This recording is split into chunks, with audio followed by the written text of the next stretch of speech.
శత్రుత్వం. ఒక వ్యక్తి మరో వ్యక్తిలోని తప్పలించడం ఆరంభిస్తే శత్రుత్వం మొదలవుతుంది. వారు శత్రువులవుతారు. కాలం కలిసి రాకపోతే వారిద్దరూ బద్ధ శత్రువులుగా మారిపోతారు. అందుకు ఎన్నో కారణాలు ఉండే ఉండొచ్చు. వాటిలో ప్రముఖమైనది ఆలోచన. అవును, అదే నిజం. మీరు ఎవరి గురించైనా ఆలోచించడం ఆరంభిస్తే అది శత్రుత్వానికి దారితీయచ్చు. ఇప్పుడు మీ మనసులో ఒక ప్రశ్న వచ్చుంటుంది, ఇది ఎలా సంభవిస్తుంది అని. ఆలోచన అనేది ఎంత అవసరం కదా. ఒకవేళ నేను నా మిత్రుడి ఆకృత్యాల గురించి ఆలోచించకుండా ఉంటే తనని దారికి తేవడం ఎలా?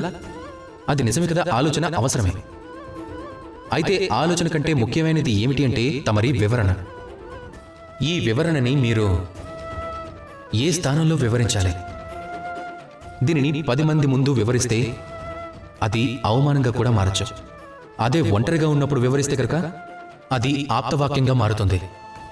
అవమానం ఎవరూ అంగీకరించినది, అదే ఆప్తవాక్యం అందరికీ అంగీకారమే.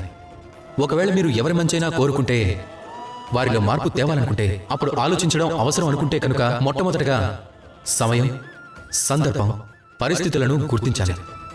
లేకపోతే మీ ఆలోచనే మీకు ప్రధాన శత్రువుగా మారచ్చు. అందుకని మీరు వివరించేటప్పుడు ఆలోచించండి. రాధాకృష్ణ.